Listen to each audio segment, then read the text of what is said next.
Muy buenas y bienvenidos a un nuevo episodio de Magnates de Ladrillo. Yo soy Charlie Hoyos y en el capítulo de hoy tenemos, como no, a una persona muy especial. Él es Ricardo Gulias, él es el CEO, el director general de Tu Solución Hipotecaria. Lleva 24 años de experiencia cerrando hipotecas para familias, para inversores. Así que te puedes imaginar en el capítulo de hoy toda la información que vamos a dar acerca de cómo cerrar una buena operación hipotecaria, cómo puedes ahorrarte intereses cuando vayas a cerrar una hipoteca para esa aventura de 10, 20, 30 años. Así que sin más, Ricardo, bienvenido al programa, muchísimas gracias por estar aquí, ¿qué tal estás? Muy bien, gracias a ti. Señor. Bueno, pues vamos con unas preguntitas muy rápidas de calentamiento para que la gente, aquellos que no te conozca, pues empiecen a conocer, ¿vale?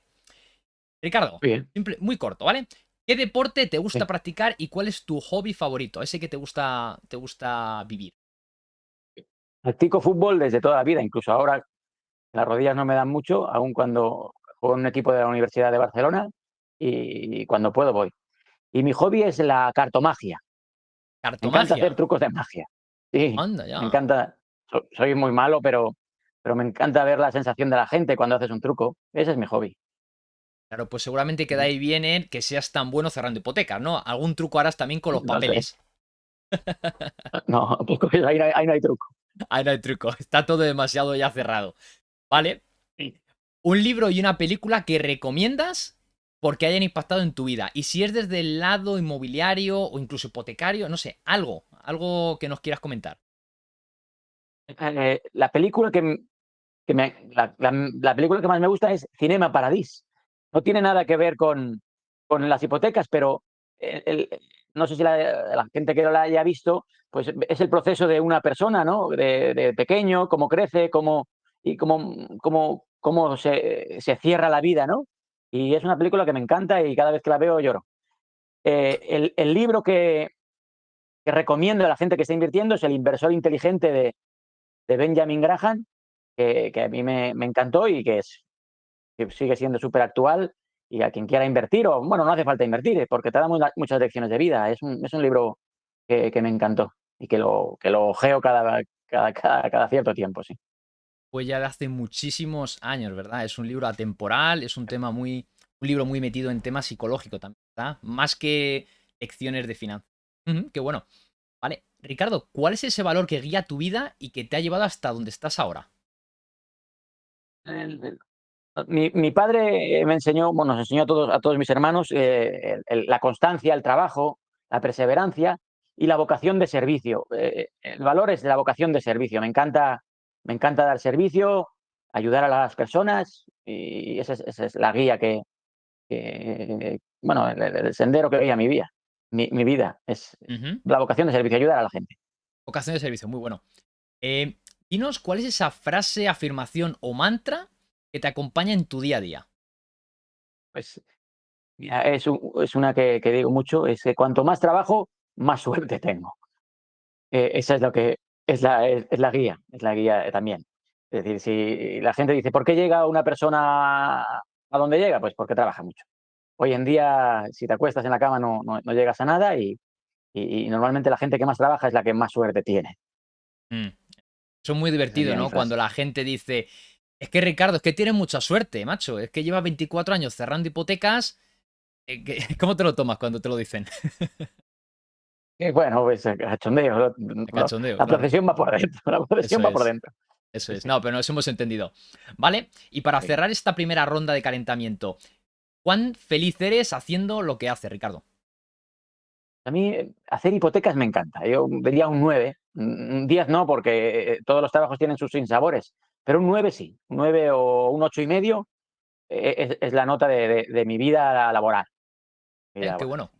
¿Vale? Pues vamos entonces ya un poquito con la entrevista, ¿vale? Bueno, un poquito mucho, porque tenemos Sí. mucho contenido para hoy, ¿vale? ¿Cómo llegaste, Ricardo, al mundo inmobiliario como asesor hipotecario, como intermediador financiero? ¿Cómo llegaste? ¿Cuál es tu historia? Pues llego de casualidad, llego porque yo en el año 99 yo estuve viviendo y estudiando en Reykjavik, en Islandia, en el año 98, y cuando llegué, pues ya no quería estar en casa y entonces decidí ir a alquilar una vivienda. una inmobiliaria me dice, ¿por qué no compras? Oye, pues compré, tenía poquito dinero ahorrado que había traído de Islandia, que había trabajado, y en aquella época, en el año 99, te daban hipotecas con la gorra, pero yo no me la gestioné, naturalmente, la gestionó la inmobiliaria que llevaba. Pero claro, los tipos de interés estaban altos. Hoy en día la gente se pone las manos a la cabeza, en aquella época estaba en torno a un 5. Y yo me acuerdo que conseguí una hipoteca, tenía que compartir vivienda para poder pagar esa cuota mientras trabajaba y, y bueno, pues no o sea, la pagaba, no, nunca impagué, pero la vida, los tipos de interés, la cuota era alta. Pues de casualidad yo hacía algún seguro de hogar, ¿no? Algún seguro de hogar con una compañía de seguros a través de un agente, y ese agente un día me dice, Ricardo, me han contactado una empresa de Madrid para hacer hipotecas multidivisas. Y dice, eran en pesetas aún, ¿eh? Por cada 6.000 euros, por cada millón de pesetas, se pagan 4.000 pesetas, 24 euros. Y yo estaba pagando por mi hipoteca, que era de 12 millones, de 72.000 euros, estaba pagando 700 euros. Y digo, si eso es verdad, yo me hincho a hacer hipotecas. Efectivamente, era verdad. Y ahí entré en el mundo de la hipoteca. Aquí, yo en Barcelona, la hipoteca multidivisa no tuvo mucho éxito. En Madrid se hacían muchas. En Madrid se hacía, la gente los perfiles en las comunidades son muy diferentes. En Mm. Barcelona la gente es mucho más, o en Cataluña la gente es mucho más, menos arriesgada, pero como la empresa no triunfó en Cataluña como hipoteca multidivisa, pues yo empecé a hacerlas en pesetas, ya venía el euro, y ahí los tipos de intereses eran mucho más bajos con la llegada del euro que antes, entonces a la gente le cambiábamos la hipoteca, o la gente que quería comprar pisos nuevos, pues así empecé de casualidad y hasta hoy. Es decir, Está hoy. la idea era mejorar la cuota a la gente que estaba pagando. Y claro, la gente estaba encantada, como a mí me pasaba. Si por una hipoteca de 72.000 euros pasaba a pagar 300 en vez de los 600 que estaba pagando, pues aquello no podías dejar era como vender Coca-Cola. La gente Totalmente. siempre quiere pagar menos. Tenías también la fórmula secreta, ¿no? La fórmula secreta de Ricardo Gulias. Exactamente, También la tenías. exactamente. ¿Vale? Sí, sí. Vamos a comenzar, Ricardo, la casa por el tejado, nunca mejor dicho. ¿Qué es una hipoteca? Una hipoteca es un préstamo a largo plazo, con un tipo de interés mejor que un préstamo personal, y que se hace sobre una garantía inmobiliaria, sobre una vivienda. Bien. Esa garantía, entre comillas, que le da al banco, esa vivienda, pues permite que el banco dé un préstamo a largo plazo y a un tipo de interés más bajo. Y digo entre comillas porque hoy en día los bancos tienen poca seguridad jurídica, pero la idea era esa. Ricardo, ¿cuál es la misión de un asesor hipotecario o intermediario financiero? Pues la misión de un intermediario hipotecario es conseguir la mejor hipoteca dependiendo de cada perfil. Y otras veces la misión es conseguir la hipoteca. Es decir, a nosotros nos viene gente que quiere conseguir lo mejor, y hay gente que quiere conseguir la hipoteca porque realmente tiene pocas opciones, ¿no? O tiene pocas opciones. Y también, pero la misión principal de un asesor hipotecario es ubicar al cliente en la hipoteca que debe tomar. Es decir, hay gente que querría un piso en la Castellana de 2 millones de euros, con terraza, con 300 metros, pero a ese señor le dice, no, usted tiene que comprar en un barrio más humilde, más pequeñito, más baratito y viva feliz. Esa es decir, la misión principal sería ubicar al cliente en lo que puede endeudarse. Claro, bajarle de las nubes, ¿no? A veces, llevarlo un poquito al terreno, es decir, oye, esta es tu realidad, ¿verdad? Esta es la realidad del mercado, esta es la realidad hipotecaria, esta es tu realidad. Vale, qué bueno. Hipoteca buena, hipoteca mala. ¿Por qué es tan importante, Ricardo, conseguir una buena hipoteca? Una hipoteca la vas a pagar durante muchos años, ¿no? La mayoría de las hipotecas se hacen a 30 años. Entonces, equivocarte con la hipoteca es equivocarte en la mayor inversión de tu vida. Hipotecas malas. La realidad es que los bancos son muy competitivos, ¿no? Y malas, malas no hay. Ha habido muy malas en tiempos anteriores, a unos índices de interés muy, muy altos, pero hoy en día la realidad, lo malo de una hipoteca es sobreendeudarte. Es decir, que para comprar una vivienda te consigas una hipoteca o un préstamo personal, que todo junto, es decir, que no seas feliz en la vida. Una hipoteca mala es aquella que no te permite ser feliz en tu día a día. Una vez que entras a vivir, que con mucha ilusión, a los meses dices, ¿por qué me metí aquí? Eso es una hipoteca mala. Buena reflexión, ¿verdad? Personas que sin saber cómo, por eso has hecho tú, ¿no? Ubicar a las personas. Decirles, oye, mira, a ti te corresponde esta vivienda y no esta otra, este préstamo y no este otro. Porque al final te puede llegar a amargar. Digamos, y sabemos que una de las principales razones por las que hay divorcios, que también lo comentamos, ¿verdad? Cuando estamos hablando, Sí. es básicamente por tema dinero, ¿no? Entonces, si estás sobreendeudándote, al fin y al cabo vas a pagar todos esos problemas económicos con tu pareja, con la familia. Efectivamente, al final es la inversión más larga de tu vida. No más que un matrimonio, muchas veces. Vale. En un minuto, Ricardo, ¿cómo funciona un proceso de intermediación financiera de inicio a fin? ¿Qué nos dirías? Bueno, lo primero es un cliente te consulta, oiga, quiero pedir una hipoteca. Nosotros una conversación de 5 minutos o de menos, sabemos si ese perfil puede o no hipotecarse y hasta dónde, porque por la experiencia que tenemos, si el cliente no nos miente, bueno, a veces no es que miente, a veces es que se olvida de que tenía un préstamo, o de que avaló a X, o de que impagó algo, ¿no? La gente, para que parezca absurdo, se olvida. En una conversación telefónica nosotros podemos ubicar si esa persona se puede o no hipotecar. Después, si es que sí, le pedimos una serie de documentación económica, DNI, 3 últimas nóminas, contrato de trabajo, vida laboral, declaración de renta, es decir, la documentación económica que soporta a esa persona y ya analizamos ya en más profundidad, ya se piden otros documentos como es la CIRBE, luego hablaremos de ella, que es un documento que el Banco de España nos dice los préstamos que tiene ese señor, y entonces ahí vemos el endeudamiento y podemos calcular si esa persona puede o no hipotecarse. Ese sería el proceso. Es decir, una consulta telefónica, pedimos documentación, esa documentación hacemos un expediente, lo entregamos al banco y el banco da el dictamen. Pero nosotros ya sabemos que una operación va a ser o no aprobada y en qué términos cuando tenemos la documentación. Vale, y no solamente eso, sino que también acompañes a la persona a firmar a notaría, ¿verdad? También estaría... Sí, sí, sí. Nosotros es todo, es online y offline. Es decir, el cliente viene a nuestra... Una vez que tenemos aprobada la hipoteca, nos gusta ver al cliente. Lo citamos en nuestra oficina, le explicamos los pros y los contras de una hipoteca. Una hipoteca no es solo pagar una cuota, hay más cosas. Hoy va a tener que pagar una comunidad de propietarios, va a tener que pagar una contribución, ¿sabes? Es decir, muchas más cosas que el cliente hay que ubicarle y, naturalmente, le acompañamos en todo el proceso y el día de la firma estamos con él.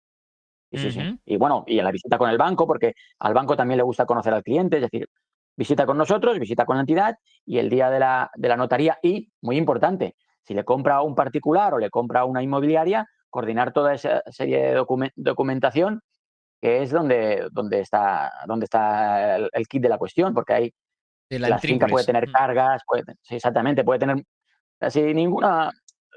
Parece el proceso muy sencillo, pero quien no tiene un pito tiene una pelota. Es decir, las operaciones hipotecarias a veces se tuercen por la cosa más absurda.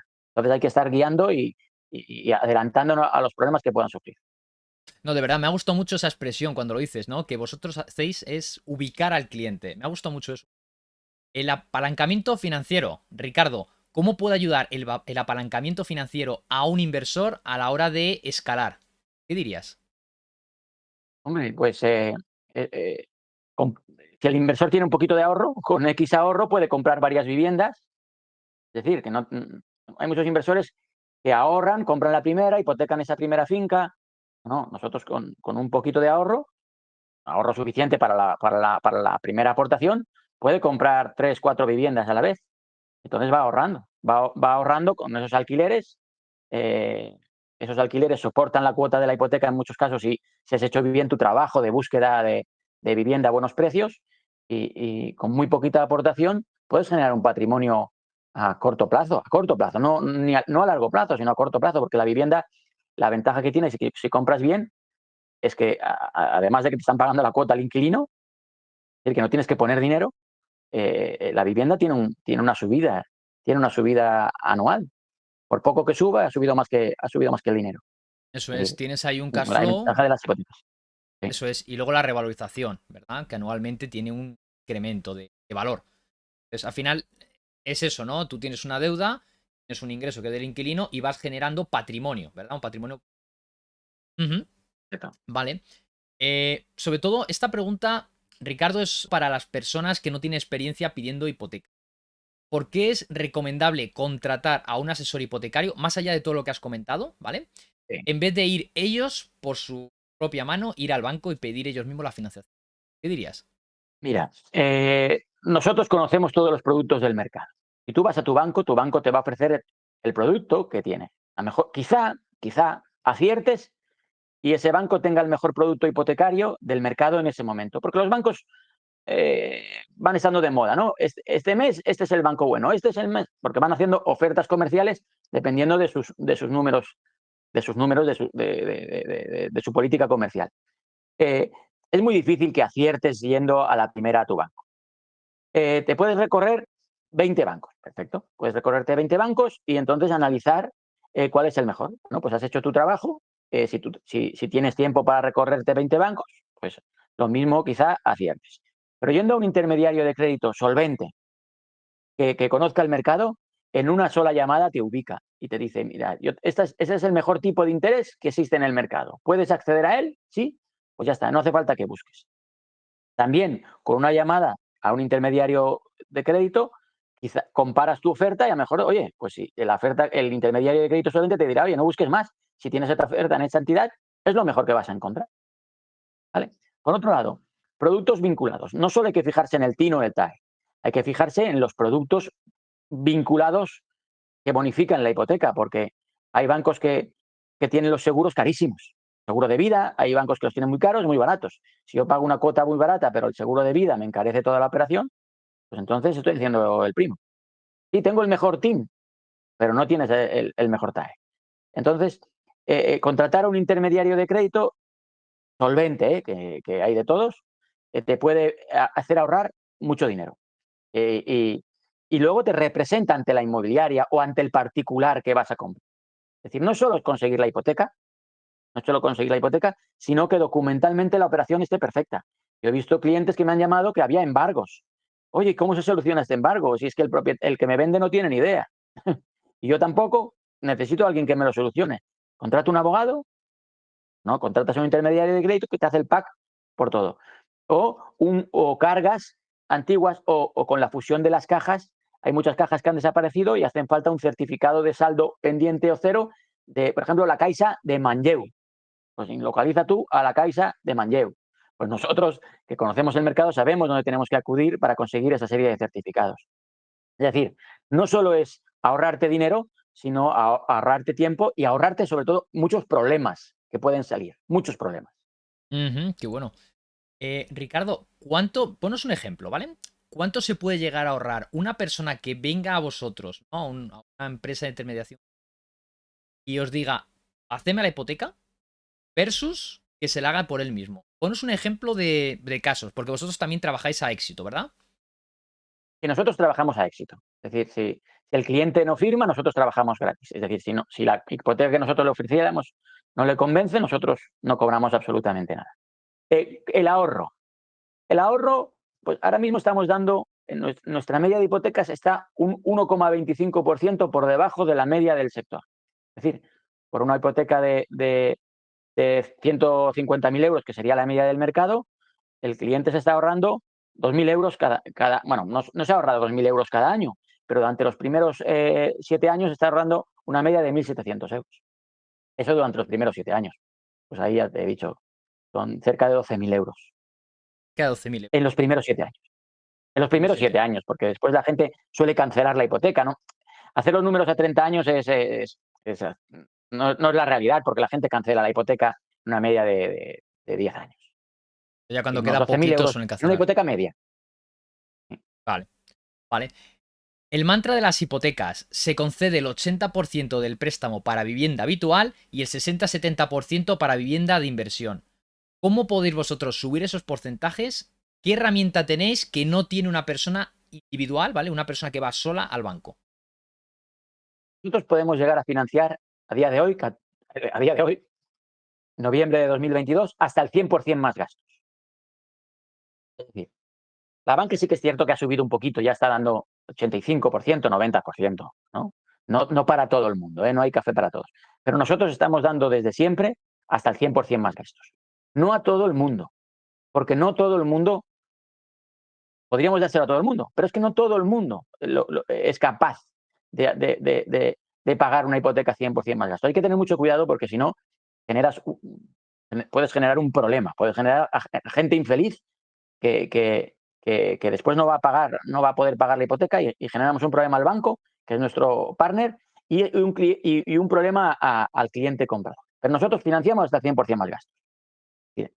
¿Vale? Alguien que tenga una experiencia de pago, por ejemplo, que viva de alquiler, que no ha podido ahorrar, porque en España no se puede ahorrar, y lleva 7 o 8 años de alquiler pagando perfectamente, esa persona es un perfil ideal para poder ir al 100% más gastos.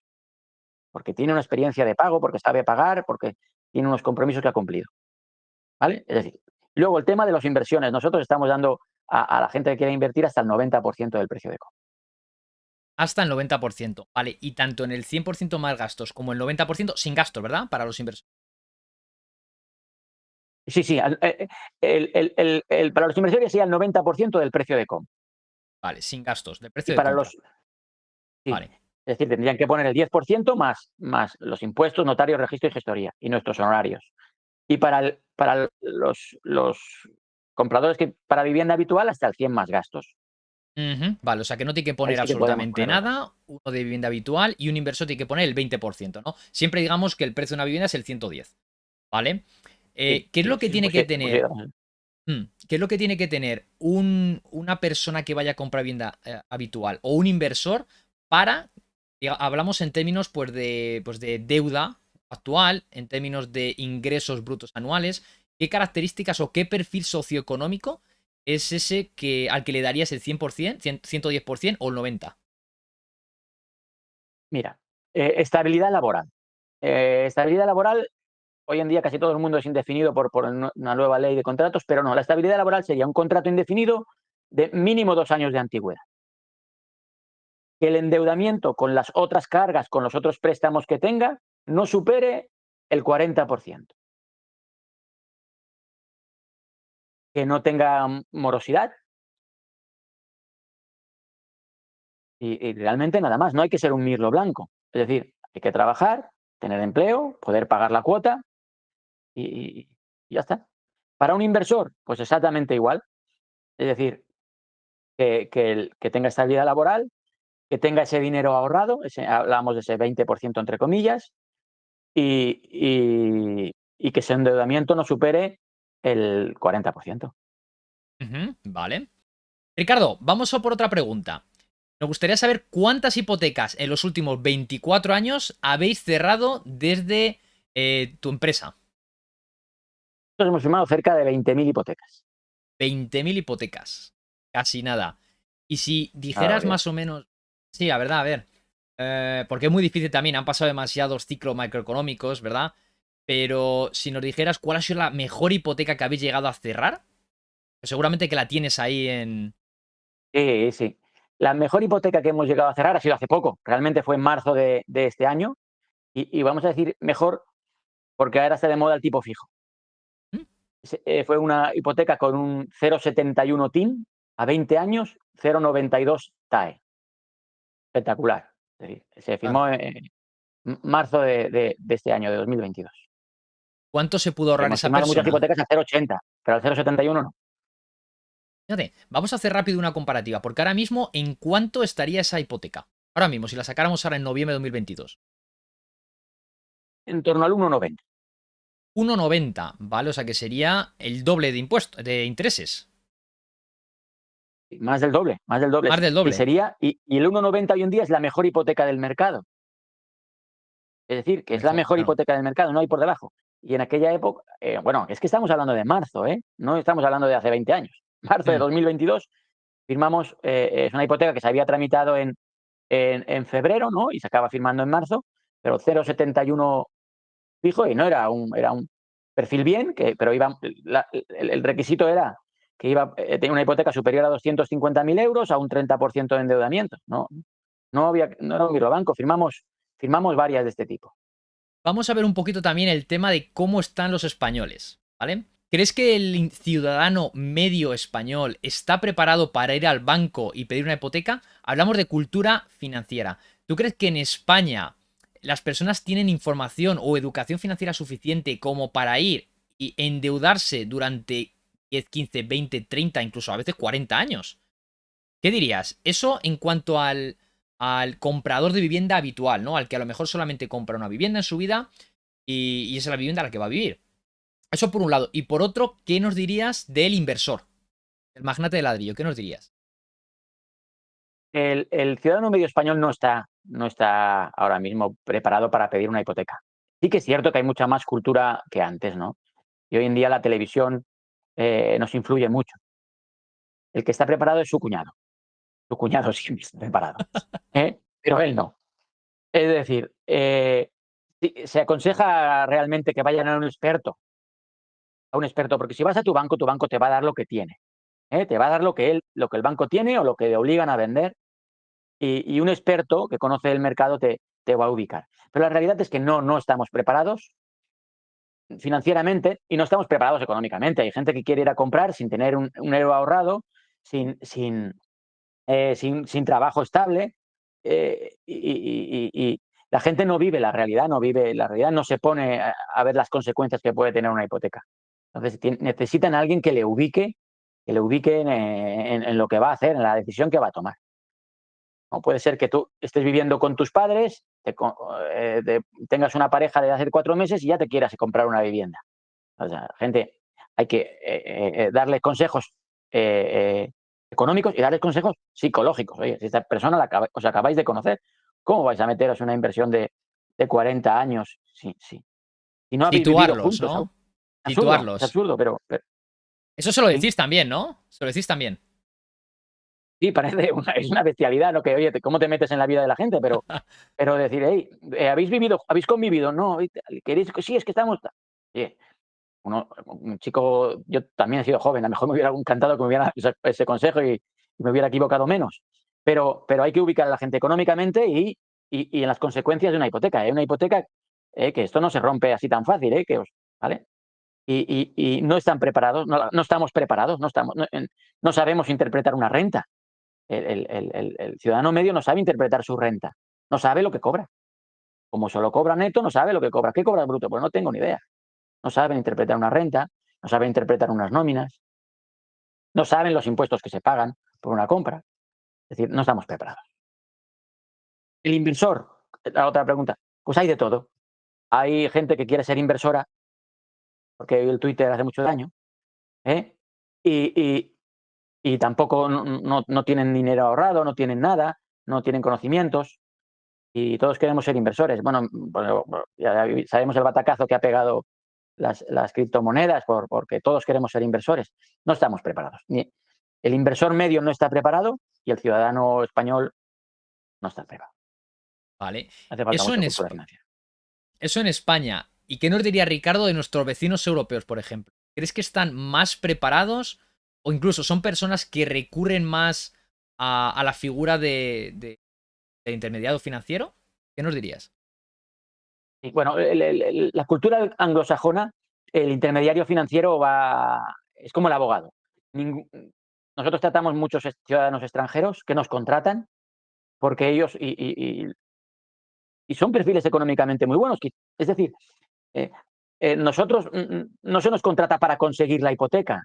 No, ellos nos contratan, oye, quiero que me ayudes, que me ubiques, que me protejas y que me guíes en el camino y que me acompañes. No, a veces se ha tratado al intermediario de crédito como aquel que consigue una hipoteca a toda costa. No, no, no. Nosotros no. Mucha gente no nos necesitaría en términos económicos, nos necesita porque quieren una guía. Y lo que hablamos, el ciudadano de fuera de España, el francés y el anglosajón, no compra una vivienda sin un asesor en España, no la compra, porque necesitan, además que el idioma no lo entienden, pero necesitan una garantía, una seguridad y alguien que les guíe. No irían a un juicio sin un abogado, no van a una compra, a una hipoteca sin su broker. En España sí. En España, si no fuera necesario el procurador y el abogado, iríamos sin abogado a los juicios. Esa es buena. Sí, sí.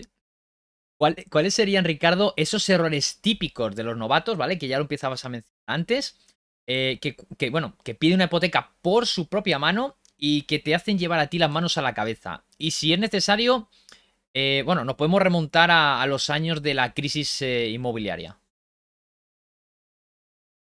El error principal antes de pedir una hipoteca es que la gente da arras o pagas y señales en viviendas sin tener la hipoteca aprobada. Ese es el error principal. Es decir, voy a una vivienda, me encanta, el comercial inmobiliario es bueno, y yo, ya, para no perderla, doy una paga y señal.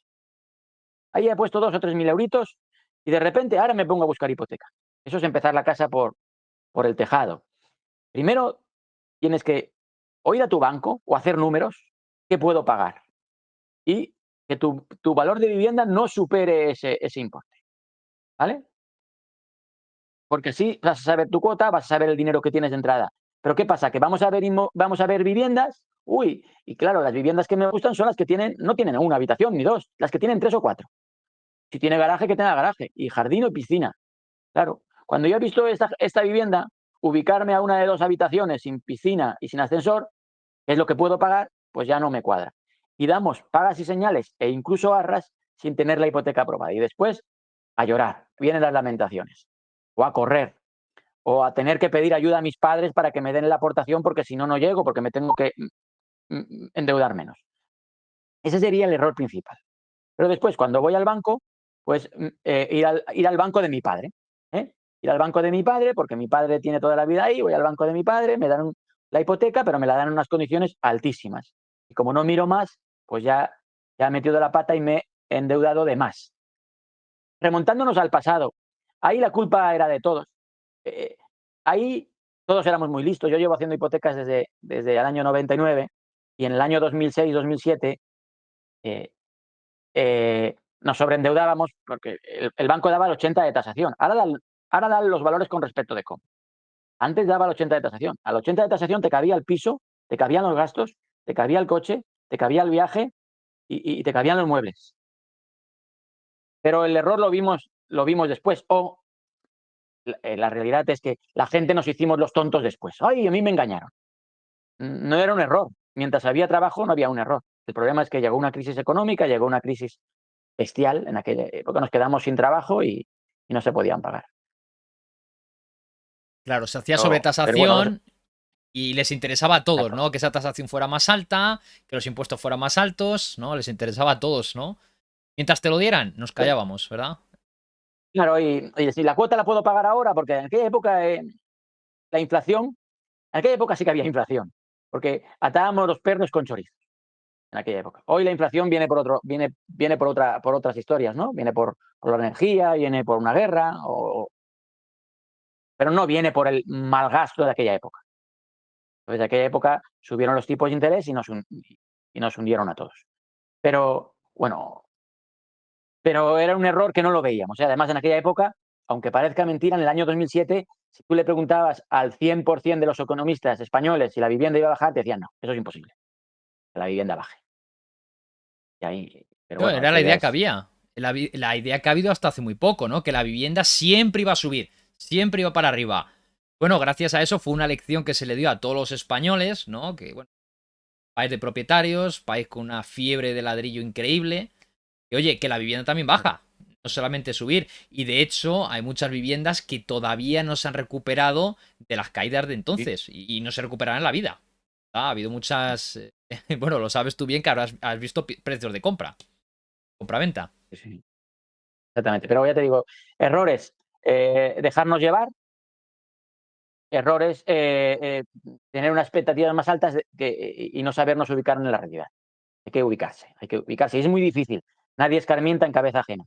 Entonces, un experto te puede dar inputs para que después los medites en casa y, oye, mucha gente nos hace caso, ¿eh? Muchísimas personas nos hacen caso. Oye, tú tienes que comprar, más con la subida de tipos de ahora, tú tienes que comprar por 200.000 euros. No te puedes pasar si quieres vivir feliz. La gente medita, llega a casa y dice, oye, ves, tienes razón. Hay viviendas por 180.000 que están bonitas, pero si nadie te ubica o te animan, ¿eh? Si tus padres te animan, tus amigos, sí, el pisazo con terraza, que haremos barbacoas. Y, hostia, sí, hay que buscar un piso con terraza. Pues nadie te lleva a casa a hacer la barbacoa, pero ya te has endeudado y tienes una cárcel de oro. Eso es una cárcel de oro. Eso es muy, muy bueno, lo comentamos también, lo del tema de la. Pues del ático, ¿no? De tener allí barbacoas, que luego eso dura 4 días, ¿no? Y el hecho de comprar el pisazo con la piscina, luego no vas a la piscina, luego te quieres ir a la playa o te quieres ir fuera de España. Total, que sí, estás pagando la comunidad, estás pagando los 2, 3 socorristas, pero la piscina, bueno, queda bonita viéndola desde la ventana, ¿verdad? Eso es Sí, así. sí. Exacto. Acabas de mencionar algo, Ricardo. Has mencionado lo de la subida de los tipos, ¿vale? Así que vamos ya directos a por ello. Mensajes muy negativos por parte de la Fed y como consecuencia de la Fed, el BCE, el Banco Central Europeo. Están las noticias que arden. Continuamente 75 puntos básicos. Y bueno, ya creo que han subido 4 o 5 veces. Amenazan con que van a volver a subir en diciembre, ¿no? Para darnos las navidades. Luego enero y febrero posiblemente también. ¿Qué le dirías a esa familia que quiere invertir? ¿Qué va a suceder con los tipos de interés? ¿Qué le dirías al inversor que quiere continuar invirtiendo, escalando? ¿Se va a poner la cosa tan fea? ¿Cuándo recomendarías comprar, no comprar? ¿Qué dirías? A ver, el tema es complejo, ¿no? Hay que tener una bola de cristal para acertar. Lo que tenemos claro es que el Banco Central Europeo, que va a rebufo de la Fed, va a subir hasta subiendo los tipos de interés, los va a subir un poquito más para frenar la inflación. Nosotros creemos que la inflación no proviene de un gasto desmesurado, no proviene de un gasto desmesurado. Creemos que las familias en toda Europa están mirando lo que gastan, porque claro, han subido las materias primas, ha subido los productos. El otro día escuchaba en la televisión que para hacer un cocido, los garbanzos han subido un 30%, el aceite ha subido un 30% y los vegetales han subido un 130%. ¿Por qué? Porque está claro, si el producto hay que comprarlo fuera, porque pollos ya en España se tienen que comprar en África, en España dicen que no hay, cerdo no hay que comprarlo en Polonia. Todo ha subido, todas las materias primas han subido por el tema de la guerra de Ucrania, que los cereales no llegan. La gasolina sube, la luz ha subido. Recordamos que había subido antes de la guerra de Ucrania, posiblemente por una mala política económica europea, energética europea. Queremos coches eléctricos, pero los coches eléctricos van con electricidad, pues si hay más consumo, pues precios más caros. Esto está claro. Entonces, creo que el pueblo está haciendo un muy buen trabajo, es decir, que gasta menos, que estamos ahorrando en general, pero el Banco Central Europeo, como la Fed dice que hay que subir tipos, y además seguramente es el único mecanismo que tiene para frenar la economía, es subir tipos. Pero pensamos que van a provocar tal frenazo que no va a tardar tiempo en volver a bajar. Es decir, si te puedes hacer una hipoteca tipo fijo bueno, háztela, háztela. Seguramente económicamente no es más rentable que una hipoteca a tipo variable, o no lo va a ser a 30 años. Pero si te da la seguridad de que esa cuota la vas a poder pagar, pues endeudémonos en un tipo fijo. Quien tenga variable, oye, es buen momento de cambiar ahora. Pues ahora hay que pensárselo, porque los tipos medios a tipo fijo, de cambiar de variable a fijo, están en torno al 3 y pico. Quizá yo no me cambiaba. Quizá yo no me cambiaba. ¿eh? ¿Va a subir el Euribor más allá del 3,5, Ricardo? Pues posiblemente en el 2023 sí, estaremos ahí cerca, pero posiblemente en 2024 empecemos a bajar. Y esperemos que en el 2025, a pesar de que vuelva a bajar, no baje tanto y que se vuelva la economía al cero, porque no es sano para la economía. El Euribor tendría que estar al 1, al 1,5, al 2, para que la economía fuera sana. Por otro lado, quien quiera comprar vivienda ahora, tiene que esperarse, ¿no? Tiene que esperarse, van a bajar las viviendas. Yo creo que va a haber una corrección. Primer trimestre de 2023 posiblemente haya una corrección. Y haya una corrección en las viviendas entre 250.000 y 350.000 euros. Que la cuota que te queda, si te endeudas al 90 o al 100% en esas hipotecas, te queda una cuota de en torno a 1.300 euros. Entre 1.100 y 1.300. Pues eso no es una cuota. No es una cuota que se pueda pagar para los salarios de España. Sí que hay gente que lo podrá pagar, era 1.300 y pago de alquiler 1.000. Sí, pero lo que nosotros vemos a diario, lo que nosotros vemos cuando vemos documentación, es que una pareja cobra 2.500, 2.800 euros en España, ¿eh? Sí, Que juntos, parezca. juntos. Sí, sí, juntos, juntos. Esa es la realidad española, ¿no? Una pareja cobra 3.000 euros y cuando nosotros vemos, mira, pues bien, estos chicos se pueden endeudar. Pero se pueden endeudar en 800, en 700, en 900. Si ellos se empiezan a endeudar en 1.000 euros, ya lo tienen mal, porque viene la luz, ¿cómo está? Viene la gasolina. Que la hipoteca la pagamos una vez al mes y la estamos haciendo culpable de todo. Estamos diciendo que los bancos hagan moratorios, pero la gasolina la pongo una vez cada semana y me cuesta el doble. Y como cada día tengo esa costumbre. y me cuesta un 70 o un 80% más. Entonces, hay que ubicar a las personas en la Y en los cuota ideal para niños, vivir. cuando van los jóvenes muchas veces Exactamente. van sin niños, que eso son todos los días a Sí, todas horas también. exactamente, y querrás darles una buena educación, por lo que hay que ubicar a las personas. Por eso pensamos que esas viviendas entre 250 y 350 se van a ajustar, se van a ajustar. Lo que aún hay gente con capacidad adquisitiva y que si les ve una oportunidad la va a comprar. Es decir, ¿creemos que se van a ajustar? Un poquito. ¿Que va a haber una bajada de precios? Bestia, lo dudo. A pesar de que a las inmobiliarias les interesa, sí, venda ahora que van a bajar, porque así captamos viviendas. No, no creemos que sea una realidad. Un ajuste sí, pero no una bajada como en el año 2008-2009. No, eso no lo vemos. No lo vemos. Y endeudarse hoy con cabeza, con cabeza. Hay buenas hipotecas, hay que buscar. Nosotros tenemos tipos fijos al 2,55, incluso si la operación es de 300.000 al 1,90, 300.000 euros, porque es decir que si se busca se pueden encontrar buenas hipotecas fijas y tampoco es malo una buena hipoteca variable, ¿eh? Porque como la hipoteca variable el primer año es fijo, ya sabes a cómo sales. El problema ha sido esta subida que de pagar en negativo a cuando me toque la revisión a pagar casi un 4. La subida no es progresiva. Si hubiera sido progresiva, no lo notas. Pero si te sube de golpe 300 euros la cuota, pues ¿cómo no lo vas a notar? Porque además nos endeudamos conforme el líquido que tenemos. Si me sobran 1.000, me los gasto los 1.000. Ese es el problema. Esa es la cultura española. Bueno, española y me atrevería a decir que en muchos sitios, ¿verdad? La gente normalmente está en esa carrera de la rata, ¿no? Que van a gastar conforme cobran, ¿no? Conforme ingresan. ¿No? O sea, hay siempre un ajuste. Hay una correlación muy positiva. ¿Vale? Eh, Ricardo, ley de mayo de 2019, nueva ley de hipotecas. Nueva, la última, ¿vale? ¿Cuáles son las novedades que todo inversor, todo comprador debe tener en cuenta? Porque hubo muy buenas novedades en cuanto a transparencia, en cuanto al tema notaría. ¿Qué nos puede decir? Bueno, y reparto de gastos, ¿no? Lo más interesante. ¿Qué nos podrías Sí. decir? Y con la ley de 2019, hombre, se- lo que quiso crear es mayor protección al consumidor hipotecario, mayor transparencia.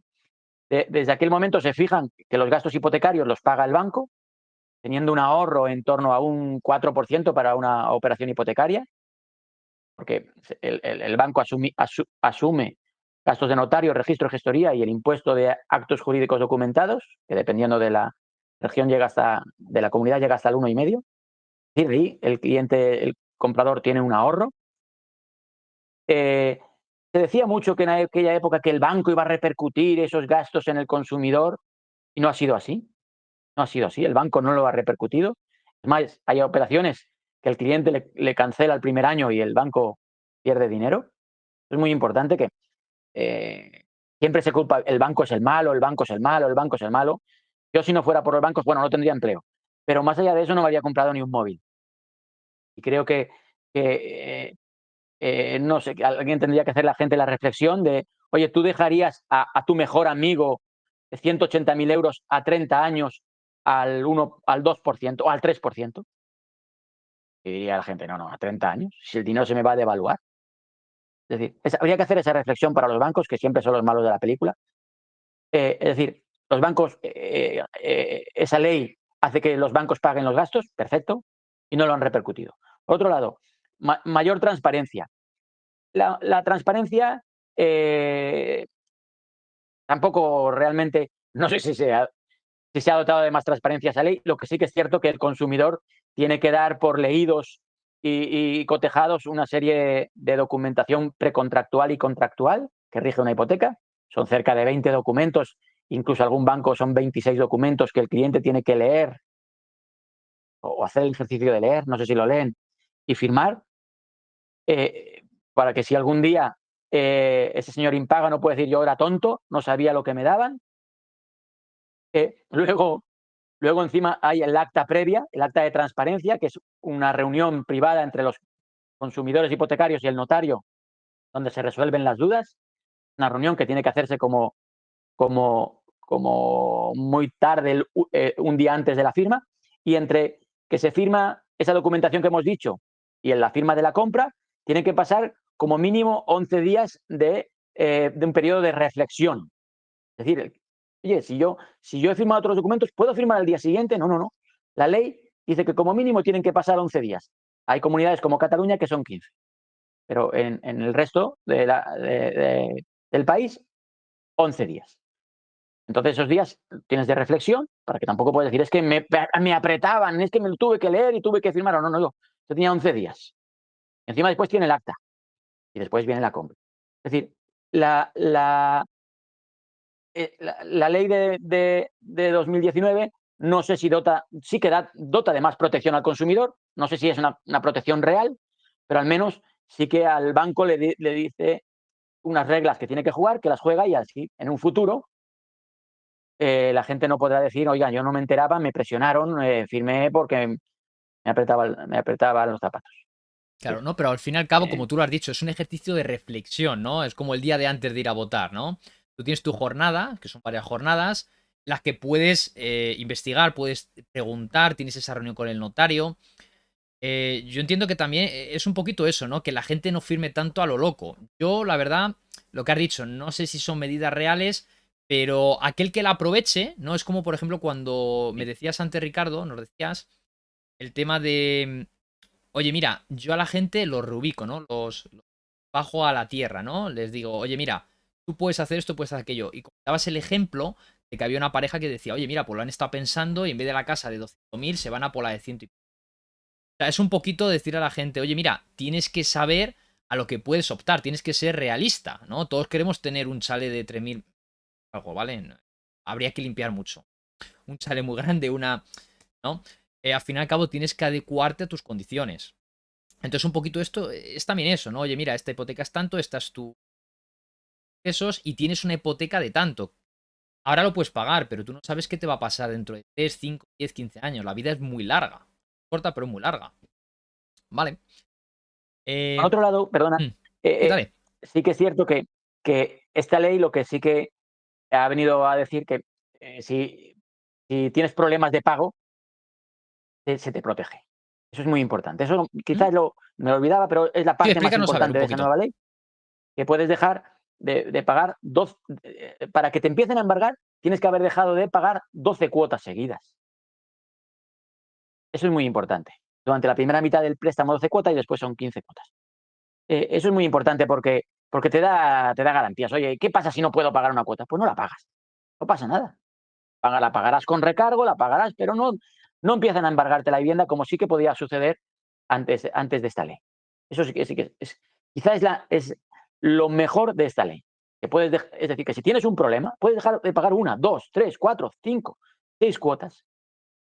Y además, es que o eres un jeta o realmente, oye, ves al banco porque tú no vas a poder pagar. Hay gente que es cara dura, hay gente que paga una cuota y no paga más, ¿eh? Me parece increíble. Pero puedes dejar 12 cuotas, 11 cuotas y la ley te protege. No le vamos a poder empezar a embargar hasta que deje de pagar 12 cuotas. Es decir, oye, pues voy trampeando, voy viviendo y eso te protege, no pierdes tu vivienda. Eso es lo que más me gusta de esta ley. Ujú. Vale, y ya que nos hemos metido con el tema de esta nueva ley, ¿qué nos diría Ricardo en cuanto a las comisiones, por ejemplo, de cancelación? ¿Vale? Porque lo hay para tipo fijo y tipo variable había diferencias, ¿verdad? Sí. Según ley, el tipo fijo es la cancelación total o parcial para una hipoteca de tipo fijo es un 2% durante los 10 primeros años y el resto el 1,5%. En las variables es un 0,50 y a partir del quinto año un 0,25. Siempre se hacen excepciones. Hay hipotecas a tipo fijo con cancelaciones cero y a tipo variable con cancelaciones cero. Y es importante que el banco solo te puede cobrar esa penalización si tiene pérdida financiera. ¿Vale? Es decir, hay un cálculo dependiendo del momento donde quieras amortizar, dependiendo de cómo estén los tipos de interés, y te puede repercutir hasta un máximo de 2% en las hipotecas fijas y un máximo de un 0,50 en las hipotecas variables, salvo que tengas condiciones particulares y tengas cero. Fíjate, eso no lo sabía. Lo de que si tienen a la hora de hacer el balance, ¿no? Oye, tenemos una pérdida de 1.000 euros y con este, no lo sé, 0,25, 0,50% vamos a saldar esa deuda. No lo sabía que te lo podían cobrar. Porque es como cuando hacen las subrogaciones, que pueden tener pérdidas, pero bueno, al final hay compensación entre bancos, ¿verdad? Por ejemplo. Sí, Vale, ahora nos sí. comentarás. Vale. Siguiente pregunta, Ricardo. Esta es interesante, ¿vale? Porque yo creo que hay mucha gente, hay mucho desconocimiento, ¿no? En torno a las vinculaciones. Con la nueva ley ya no son obligatorias, pero hay muchas veces que pueden ser interesantes. Entonces, antes comentabas, pues eso, comentabas que dentro de las vinculaciones a lo mejor te podrían clavar un seguro de vida precio muy superior al precio de mercado fuera del banco, ¿no? Entonces, ¿qué vinculaciones nos dirías que normalmente vosotros recomendáis al cliente? Vale, entiendo que cada caso es particular, es diferente, es un mundo, pero seguramente que podéis establecer algún patrón o alguna media. ¿De qué vinculaciones? Bueno, el- es cierto, las vinculaciones no son obligatorias por ley, pero los bancos te ponen un tipo de interés y te dicen, si coges estas bonificaciones, pues el tipo de interés mínimo será este. Es decir, hoy lo que se vende es el tipo de interés mínimo, ya cogidas X bonificaciones. Las típicas pues son el seguro del hogar, que es obligatorio por ley, seguro de vida, no es obligatorio, la domiciliación de nóminas, 3 recibos, uso de la tarjeta. Es decir, ¿qué bonificaciones nosotros no vemos mal? Pues el seguro del hogar. El seguro del hogar es obligatorio por ley, hay que tenerlo, y normalmente si lo coges con el mismo banco, pues te bonifica un 0,20, un 0,25, 0,40, pues te interesa tenerlo con esa entidad. Sí que es cierto que las entidades bancarias tienen los seguros de hogar y vida, sobre todo de vida mucho más caro, pero el de hogar un poquito más caro que si lo contratas en una compañía de seguros. Pero si las coberturas más o menos y el servicio es el mismo, pues te interesa tenerlo con la entidad bancaria. Domiciliar la nómina, pues eso que menos, ¿no? Ya que vas a estar ligado a 30 años a un banco, pues que menos que tenga la nómina. No te supone ningún coste y normalmente al domiciliar la nómina, el coste de mantenimiento de la cuenta es cero. Perfecto. 3 recibos, luz, agua, gas, teléfono, pues no te suponen nada, ¿no? Pues pongámoslo también. El uso de la tarjeta de crédito. Normalmente los bancos vinculan el uso de la tarjeta de débito o crédito, oye, que úsalo algún banco 1.200 euros o 3.000 euros al año. Pues ya usa esa tarjeta, usa la tarjeta del banco donde tienes la hipoteca, porque a ti te cuesta lo mismo, pero el banco tiene una rentabilidad de esos gastos que tú haces y te bonifica la hipoteca. Esos 4 cosas no, nos parecen perfectas. Seguro de vida. Seguro de vida no está de más tenerlo. No está de más tenerlo porque por desgracia nos morimos. Lo que tenemos claro todos es que nos vamos al otro barrio. Y si fallece la persona que más ingresos aporta a familia, además de la pena, te queda pagar la cuota. Hemos visto familias eh, que han sufrido la pérdida del ser querido y encima tienen que pagar la hipoteca. Porque después la vida sigue. Una persona se muere hoy y al día siguiente tienes que pagar cuotas. No hay una moratoria, no hay, aquí se para, que se... No. Entonces, tener seguro de vida con el banco, si es mucho más caro, pues no lo tengas, pero tenlo con otra compañía. Cada uno que haga lo que le dé la gana. Y si el banco te compensa, pues ten seguro de vida. El seguro de vida es una cosa no obligatoria, pero es interesante por la repercusión que puede tener en un futuro. Es decir, los 4 primeros aconsejamos a tenerlos con el banco y el quinto, pues hay que ver, hay que comparar. Si te vas a ahorrar 50 euros, pues quizá no te compense tenerlo con una compañía de seguros y sigues teniéndolo con tu banco porque te bonifica. Pero si el coste, hemos visto diferencias de miles de euros, aunque parezca, ¿cómo de miles de euros? Sí, sí. En una compañía de seguros 500 y en el banco 1.500. Entonces no lo dudamos. Claro. Pensate el seguro de vida del banco y contrátelo con una compañía. No, desde Entonces luego. verlo es verlo. Claro, y sobre todo miles de euros, pero que es que eso es anualmente. ¿Ah? Son Sí, anualmente, sí. que puede ser un seguro de vida a 1.000 y pico euros y a lo mejor te sale a ti particularmente en 300. Ah, puede ponerse el caso. Entonces, claro, son 800, 900, 1.000 euros anuales más al año. Y a lo mejor esos 1.000 euros adicionales, realmente la compensación que te hace a lo mejor son más que 200 euros. Entonces estás perdiendo 800 euros por tener eso. Una cosa, Ricardo. Hay un seguro que sí que es obligatorio tener, ¿verdad? El del hogar. El de incendio, ¿no? El de incendio sí que es obligatorio. Y bueno, sí, el de incendios. El de incendios es obligatorio, que es el valor de reposición. Mm. Es un valor que lo marca el tasador por valor de reposición y que es obligatorio tenerlo por si ocurre una desgracia en la vivienda, al menos te reponen la vivienda. Sigues pagando hipoteca, pero tienes vivienda. Vale, porque hay una O te cosa cancela la importante. hipoteca y no Sí. tienes piso. Sí. hay una cosa importante, porque el seguro del hogar incluye incendio, pero el del incendio no incluye hogar. Es así, ¿verdad? Exactamente, sí. Vale. ¿Cómo funcionaría? Porque ya que lo has mencionado, el tema de cuando hay un fallecimiento, ¿no? Eh, Lamentablemente es así, es la vida, como dices, hacia adelante, pero en el caso de, por ejemplo, digamos, una pareja, casados, fallece, pues, digamos, el marido, ¿no? Siempre los hombres tienen más, estadísticamente hablando, tienen más probabilidades de morir, ¿no? De fallecer.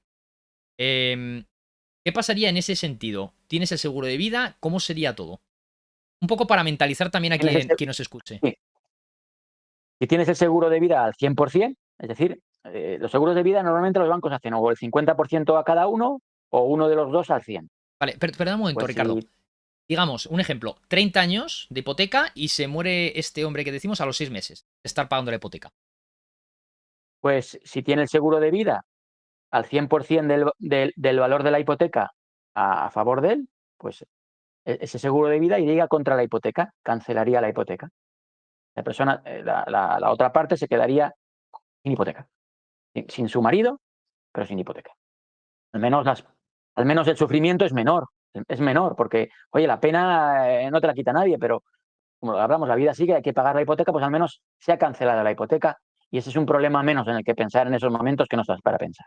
Hombre, porque parece una tontería, lo decimos así fríamente, ¿no? Pero dice, sin marido, sin hipoteca. Pero es mejor quedarte sin marido, sin hipoteca que solamente sin marido, sin pareja. Totalmente es así. Quien diga lo contrario es mentira. Pero es así, Ricardo.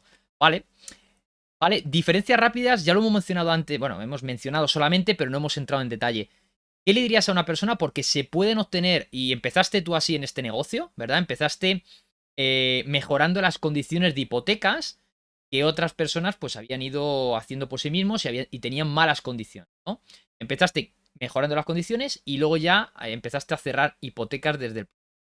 Entonces, novaciones y subrogaciones. Con esta nueva ley, ¿qué nos puedes decir, Ricardo? La innovación sería cambiar algo dentro de la hipoteca, ¿no? Y subrogación, llevártela entera. Puedes hacer una subrogación. Subrogación sería un cambio de banco. Un banco me coge las mismas condiciones que tengo y me las llevo. Y luego me hace una innovación, que es un cambio en esas condiciones. Nosotros distinguiríamos entre subrogación y cancelación, ¿vale? Es decir, la ventaja de la subrogación es que te ahorras la cancelación registral de la hipoteca. Realmente no te ahorras nada más. Eh, mm, una subrogación hay que hacer una serie de cambios, porque claro, si te subrogas es para cambiar algo, oye, estoy en variable, me subrogo a otro banco para cambiarme a fijo. Y hay una subrogación con una innovación, se cambian algunas condiciones. Realmente la diferencia entre subrogar y cancelar y constituir es que me ahorro la cancelación registral. Muchos bancos no quieren subrogar, muchos bancos no quieren subrogar. ¿Por qué? Porque a veces hago yo todo el trabajo, el banco anterior iguala las condiciones que yo tengo y entonces yo he hecho todo el trabajo para que el cliente sí que mejora las condiciones, pero se sigue quedando en su banco. Entonces muchos bancos dicen, no, mira, yo te cancelo y te constituyo y así no tengo que pedir permiso a tu banco anterior, porque si me iguala las condiciones he trabajado para el diablo. ¿Vale? Entonces muchos bancos dicen, yo cancelo y constituyo, te amplío ese coste que tienes de cancelación registral, que es en torno a 1.300, 1.500 euros, y cuando tenga la hipoteca aprobada, te cambias directamente. Eso es. Subrogaciones siempre es eso, ¿verdad? Yo estoy en el banco A y me voy al, por no decir nombres, ¿vale? Me voy del banco A al banco B y me mejora las condiciones. Ahora bien, luego puedes hacer una innovación, ¿no? Y para, bueno, Sí. exactamente. Y luego innovación dentro del En ese mismo mismo acto se banco, hace la innovación. eso es. Sí. Y luego también puedes llegar al mismo banco, al banco A, y decir, oye, mira, que quiero renegociar mis condiciones. Que no me va bien, o porque, oye, ahora mi nivel de riesgo ha mejorado porque ahora mi endeudamiento no sería un 40, ahora sería 30, sería un 20, porque mis ingresos han subido 1.000 euros al mes. ¿Verdad? Eso también se puede dar. Sí, sí, sí, exacto. Sí, Vale. sí, y pides las condiciones, si estás en posición de pedir, pues ya está, Eso cambias es. y mejoras las condiciones. Claro, si tienes más poder, porque en cierto modo, aunque sea un banco, tienes poder, ¿no? En el sentido de decir, oye, mira, yo ahora tengo menos riesgo porque es que he sido promocionado y mi sueldo ahora es 3 veces más. Entonces, oye, vamos a Ujú. ver qué podemos hacer. Vale, Ricardo, vamos a por otra pregunta. ¿Qué es el informe CIRBE que ya lo habías mencionado al principio y por qué es tan importante para un banco? ¿Qué información da ese informe? ¿Y cómo lo puede conseguir el cliente? ¿Cómo lo consigue el banco? ¿Qué sucede ahí? El CIRBE es la Central de Información de Riesgos del Banco de España. Es un informe que detalla todos los préstamos que tienes en vigor en un momento dado. La CIRBE se actualiza mensualmente y en ese documento que se pide al Banco de España, se puede pedir por firma digital a través de la web del Banco de España o presencialmente en las delegaciones del Banco de España, hoy con cita previa, y, y ahí te da, hay dos tipos de CIRBE: CIRBE desglosada, que te viene cada banco y lo que debes, o la CIRBE en general, que es la que pueden pedir los bancos a través de una autorización del cliente, que le saldrían, digamos, los préstamos que tiene, pero sin decir el nombre de la entidad. Es muy importante porque ves el grado de endeudamiento que tiene ese cliente en ese momento.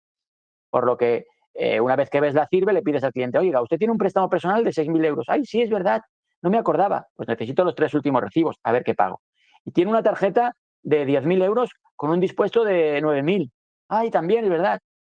Pues así el banco se hace una idea del perfil de cliente, si es un cliente que se sobreendeuda, y también de las cuotas que paga cada mes, porque con eso nos va a ir bien para calcular el endeudamiento, que hemos recordado que lo ideal sería no superar el 40%. La realidad es que lo ideal sería no pasar del 35%, pero los bancos aceptan hasta un 40%. También no es lo mismo el 40% de 6.000 que el 40% de 1.000. Es decir, los bancos a uno que cobra 6.000 euros, pues a lo mejor le aceptan el 40, a una persona que cobra 1.000, a lo mejor quieren que se ajuste al 30. ¿Vale? Pero Ujú. la CIRBE nos va a indicar los préstamos en vigor que tiene en ese momento y después podremos pedir así los recibos que soportan cada préstamo que nos sale en la CIRBE. Importante también, en la CIRBE se ven préstamos en mora. Préstamos en mora son préstamos impagados. Claro, una persona que tiene una El historial morosidad, es decir, un crediticio. préstamo impagado, pues ya nadie le da nada. Pero a veces nos salen en archivos de morosidad, como sería el RAI, el ASNEF o el Experian, pero sí que salen en el Banco de España. Y ahí, pues el Banco de España, los bancos ya se ponen alerta: este cliente no lo quiero porque dejó de pagar y no me apetece que me deje de pagar a mí. Preferimos, hay más clientes, pasemos de este y vayamos a otro. Vale. Me ha hecho gracia cuando has dicho eso, Ricardo, de. Ah, es verdad que tenía un préstamo bancario. ¿La gente tiene tan mala memoria cuando va a pedir un préstamo? Sí, sí, sí. La gente piensa que no se entera, no se van a enterar los bancos. Entonces, pues, dice, no, y después tiene 7 u 8 préstamos. También hay gente que avaló a su padre o a sus Ah, padres eso sí. para el tema de la edad y no se acordaban. Oye, pues, tienes una hipoteca de 40.000 euros. No, no tengo ninguna.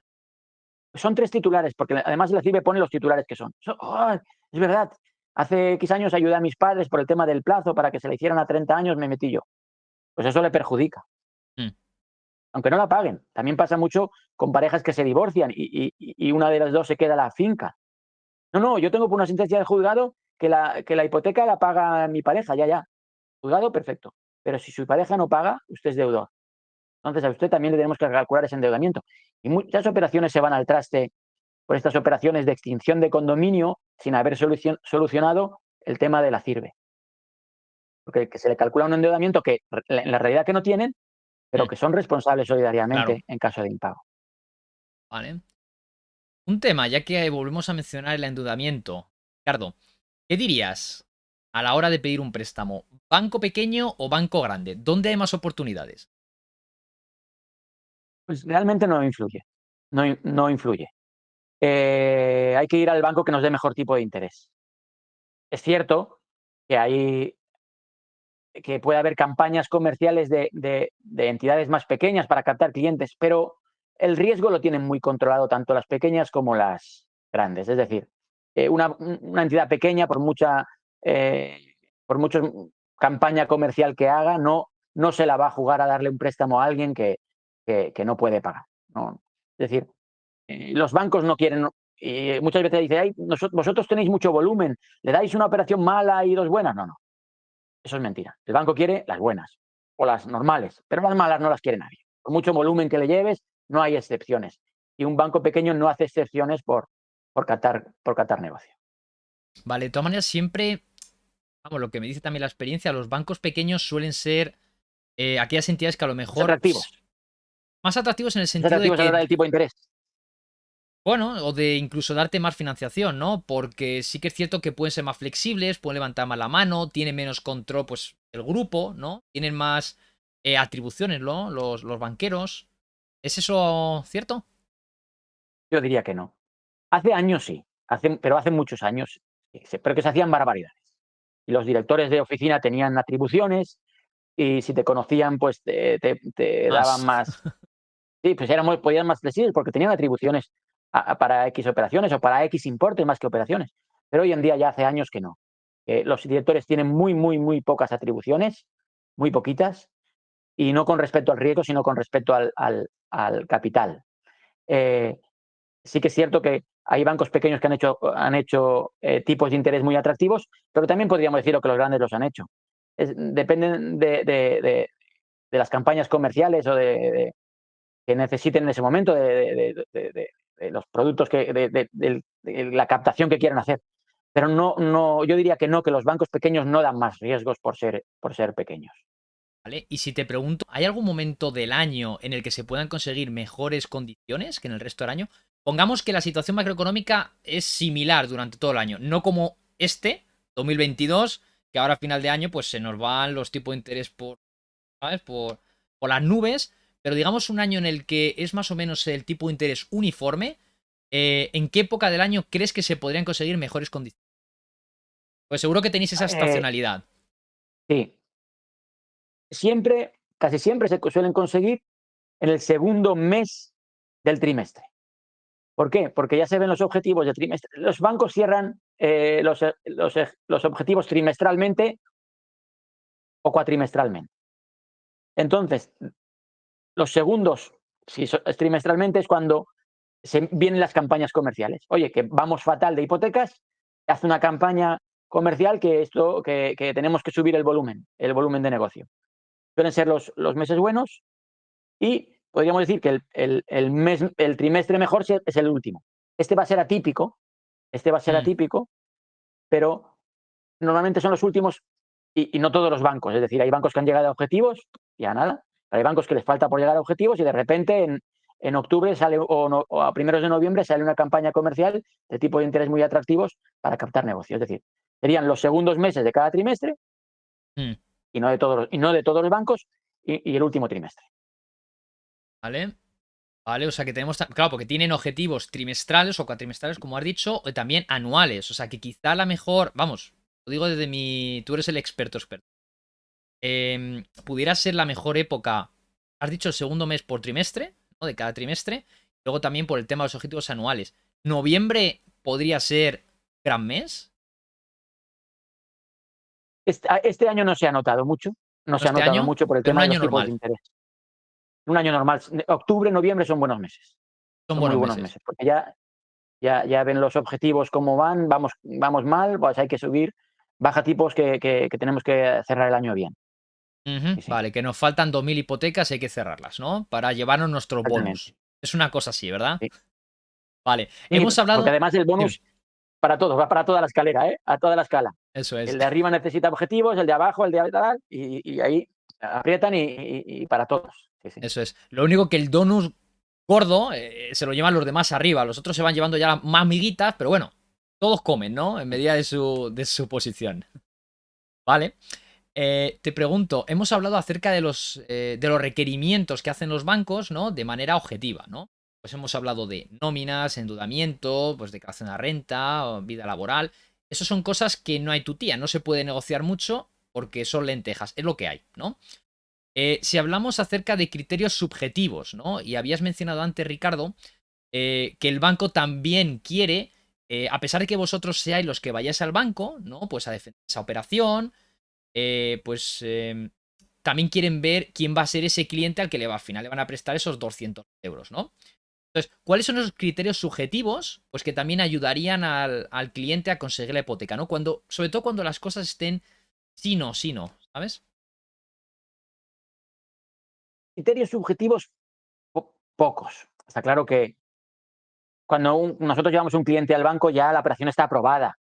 Eh, no se deniega una operación porque al director no le guste el cliente.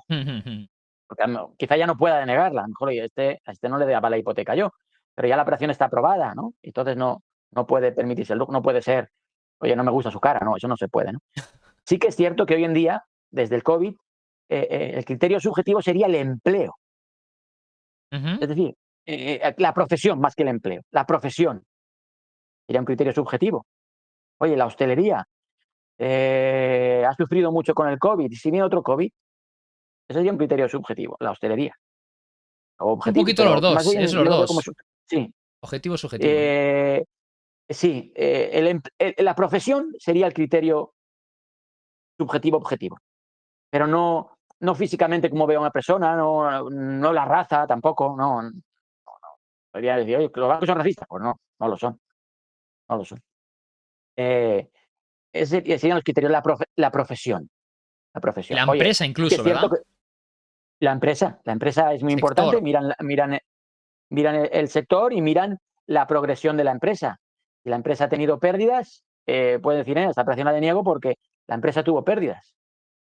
Pero oye, pero tuvo pérdidas media España en el año 2020 por el COVID, ya, pero no, eso sucede. Y, sí que es cierto que puede hacer que una operación que está justa se apruebe si aportamos avalistas solventes.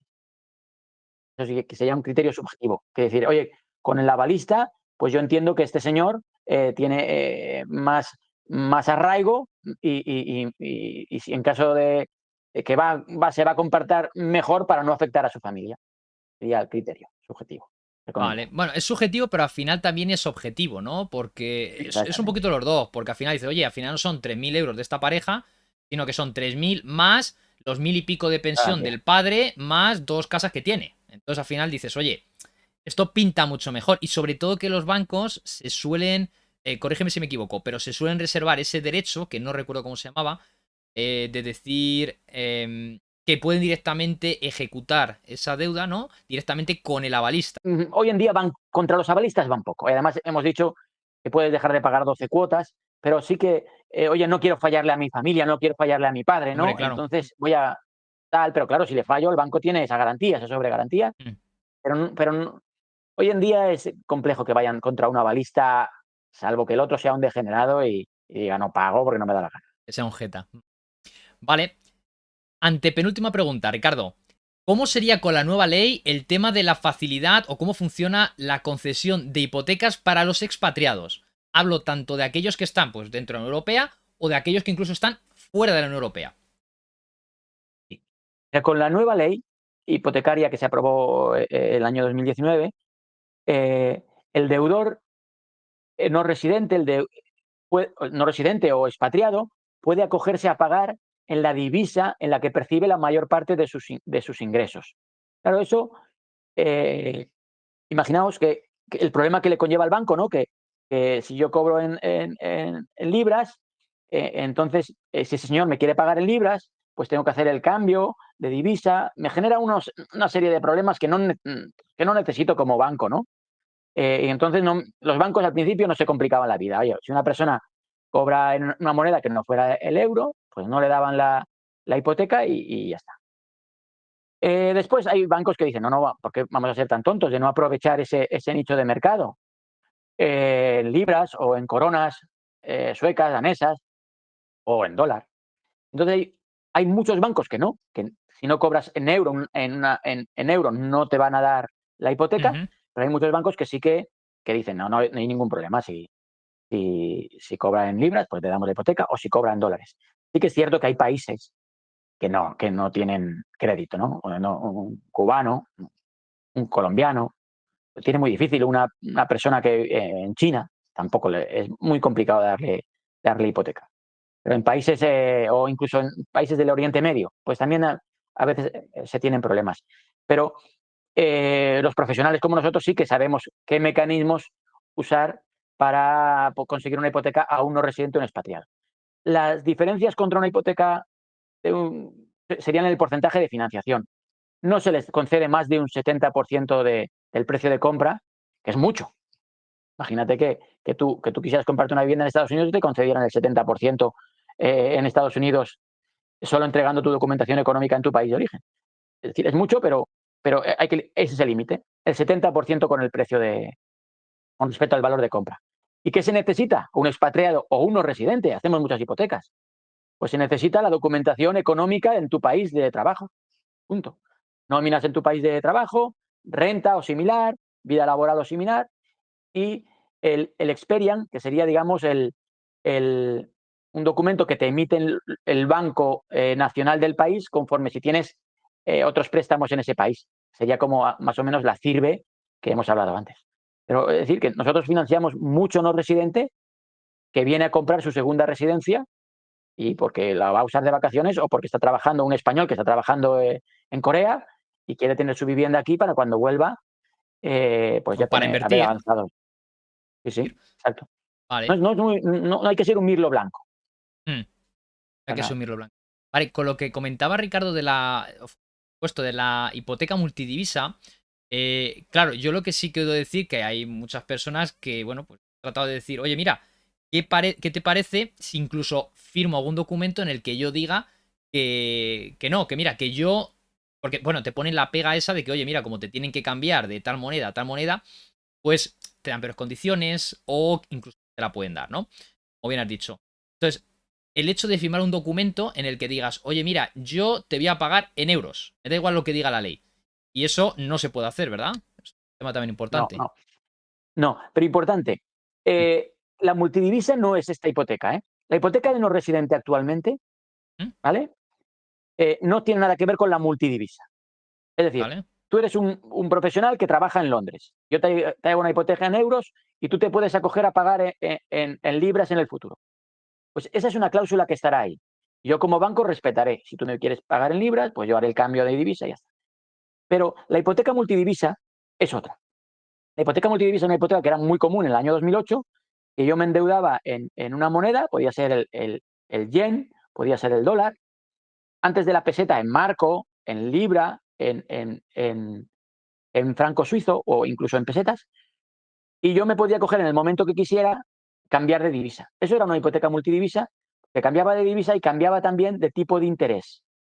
Se utilizaba el LIBOR, LIBOR del yen, es el índice interbancario en Londres del yen, del dólar, el marco. La hipoteca actual para no residente no tiene nada que ver con la multidivisa.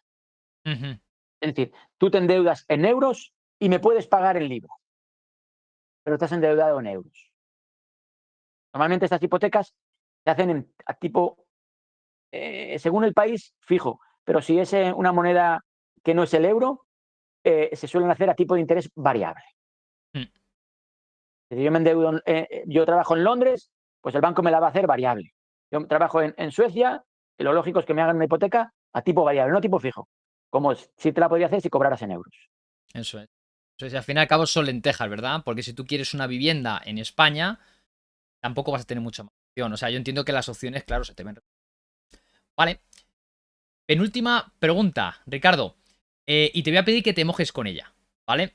¿Crees que los bancos, esto en el pasado seguro, pero ¿crees que suelen engañar a los clientes un poco con las cláusulas y con las hipotecas? Y digo, bueno, siendo políticamente correctos, ¿o crees que tratan de llevarse el máximo beneficio de una manera no muy ética? ¿Qué dirías?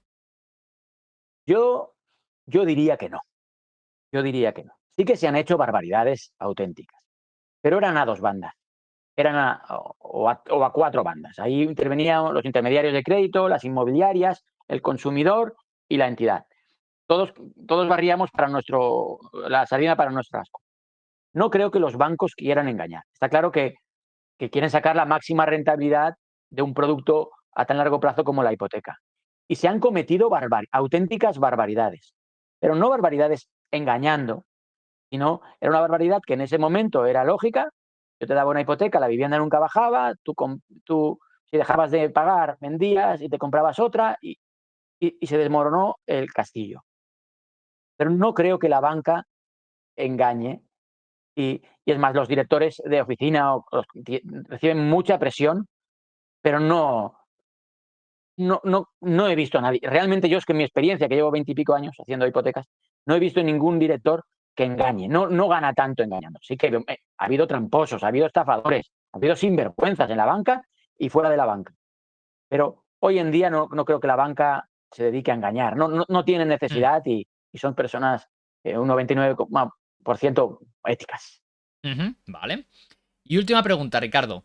¿Qué le dirías, ¿vale? Y como el objetivo de este programa es sobre todo centrarse pues, en el inversor, en ese magnate de ladrillo, ¿qué le dirías a una persona que quiere conseguir su libertad financiera invirtiendo en bienes inmuebles? ¿Vale? Y sobre todo basándose en el tema de las hipotecas, ¿vale? En el tema hipotecario, el tema del apalancamiento financiero. ¿Qué le dirías tú, experto, Ricardo Gulias, experto en soluciones hipotecarias? Mira, el éxito de una inversión inmobiliaria está en la compra. Es decir, el inversor tiene que buscar y encontrar una vivienda que se adapte a una cuota que si las inversiones van mal, pueda seguir pagándola sin contar con el alquiler, porque hoy en día hay mucha inseguridad jurídica en el alquiler en España, te pueden dejar de pagar y encima tú tienes que seguir pagando la luz, el agua, el gas. Es decir, ahí tienes que tener en cuenta que si no te pagan puedas pagar para no arruinarte. Oye, perfecto, lo tengo, bien. Luego comprar bien. El éxito está en comprar bien. No querer comprar eh, eh, un piso importante. Yo prefiero comprar tres viviendas de 100.000 a una de 300.000. Como que los inversores que me están escuchando dicen, sí, claro, eso es evidente. Bueno, pues no es tan evidente. No es tan evidente porque he visto gente que compra una de 300.000 pensando en la revalorización y mete la pata. Hay que buscar bien, porque como he dicho, la rentabilidad está en la compra. Tres vivienditas muy baratas en un barrio decente, es decir, que no tengas problemas para alquilar y sobre todo que no tengas problemas para que te paguen y financiar lo máximo, financiar lo máximo. Hombre, si lo puedes comprar al contado, ¿qué te voy a contar? Pero yo si tuviera 100.000 euros ahorrados, no compraría una vivienda de 100.000, pondría 30.000 en cada una y compraría tres de 100. Porque ese alquiler me va a pagar la hipoteca. Recordamos que yo con mi sueldo puedo hacer frente a si me vienen problemas, pero ese alquiler me va a pagar la hipoteca y voy a cada vez deber menos porque me van a amortizar, voy a ir capitalizando y, y la vivienda se va a revalorizar. Y es más fácil que se revalorice una de 80.000 que una de 300.000. Pero el secreto está en comprar bien, claro. No he inventado la pólvora, ¿no? Hay que buscar, buscar, buscar y comprar bien. No has descubierto la pólvora, pero hay mucha gente que no sabe cómo funciona la pólvora. Así que es tan importante o más. Muy buen consejo, Ricardo. Me ha encantado, la verdad, porque al final sucede con el mercado bursátil y sucede también con el mercado inmobiliario. El secreto está en la compra. Y luego, por supuesto, pues en una buena gestión. Como bien dices, el tema inmobiliario, no, pues oye, hay una gran inseguridad jurídica. Sí que es cierto que puedes reducir el riesgo, ¿no? Pues yéndote en tema de, bueno, suscribiendo seguros, ¿no? Pues de caso de que paguen y tal, pues bueno, le estás pasando ese riesgo a una seguridad. Pero bueno, sí que es cierto, es algo que depende exclusivamente de nosotros y es el tema de la compra, ¿no? Elegir bien, buen precio, negociar y luego vosotros, en caso intermediarios financieros, pues conseguir las mejores condiciones, que al final eso es la rentabilidad. Muy bien, Ricardo. De verdad, muchísimas gracias por la entrevista. Llegamos ya al final y nos has dado muchísima información. Eres muy inspirador. Nos has contado de principio a fin cómo va el proceso. Muchas peculiaridades que, oye, que no te los cuentan. Hemos tenido la oportunidad de contar contigo hoy. Así que muchísimas gracias, sobre todo porque la audiencia, seguro que habrá muchos que incluso te contacten. Así que ahora lo que me gustaría es que, oye, les comentes a esas personas que quieran conocer más sobre ti, más sobre tu solución hipotecaria. Oye, ¿cómo podrían contactarte? ¿Qué les dirías, Ricardo? Mira, bueno, ante todo decirte que ha sido un placer estar charlando contigo, me ha encantado. Y si alguien quiere contactar conmigo, pues mi mail es ricardogulias@tusolucionhipotecaria.com o a través de LinkedIn. Si me contacten, me ponen un mensaje y yo contesto siempre. A lo que necesiten de hipotecas, me tienen a su disposición. Vale, y si quieren consultar la web por ver más cosillas, ver vuestra hipoteca verde, se Sí, llama, ¿verdad? sí. Bueno, además, esta semana pasada hemos estrenado una nueva web, que sería www.tusolucionhipotecaria.com, una web donde pueden calcular la cuota que van a pagar para ubicarse, porque lo importante es que se ubiquen, que digan qué cuota puedo pagar, no qué piso puedo comprar, sino qué cuota quiero pagar. Y eso, ¿qué importe de hipoteca me da? Pues Sobre todo la cuota es lo más importante. Para vivir feliz. Importante. Quien se hipoteque tiene que seguir viviendo feliz. Que se pueda ir a tomar una Coca-Cola con sus amigos. Porque si se lo compra con una pareja y no pueden salir con los amigos, estarán 2 meses felices y después 29 años y 10 meses amargados. O acabar en divorcio. O en separación. Es Claro. decir, que la cuota les permita seguir viviendo felices sin cambiarles el estilo de vida. Ujú. Muy buen consejo, la verdad. Y espero que muchos, seguro que hay algún cabeza loca, ¿verdad? Que bueno, que gracias a todas estas reflexiones, pues oye, despierta un poco y dice, joder, en vez de irme a por esa casa de 300, pues a lo mejor, hablando por ejemplo de inversiones, ¿no? Que dice, vamos a por esas 3 de 100, o en vez de esa casa para mí, mi mujer, con barbacoa, con piscina, con tal. Pues oye, pues a lo mejor hay que ser más humilde y esa otra casita más barata, en un barrio más humilde, o más viejo, ¿no? Más obrero, pero haciendo una reforma chula, que 10-15 mil euros lo puede dejar muy bien, pues oye, no hace falta meterse en tanto, ¿no? Que al final la vida, pues oye, es solamente una y hay que vivirla de manera. Muchas Y gracias, además, Ricardo. además, esa puede ser el salto a la que queremos. Eso es. He ahorrado, sé lo que es pagar una hipoteca y de 3, 4 años ya me compro la que me gusta. Claro que para eso está el mercado de compraventa y para eso está Ricardo que te va a hacer no una hipoteca, sino dos, ¿verdad? Oh, Eso es, lo que haga falta. Bueno, Ricardo Gulías, Solución Hipotecaria, muchísimas gracias y hasta pronto, ¿vale? Y muchísimas gracias a todos los magnates del ladrillo que han estado hoy en este episodio, aquí conmigo, con Charlie Hoyos y con Ricardo Gulías, escuchándonos acerca de cómo conseguir tu mejor hipoteca. Muchas gracias a todos. Hasta luego.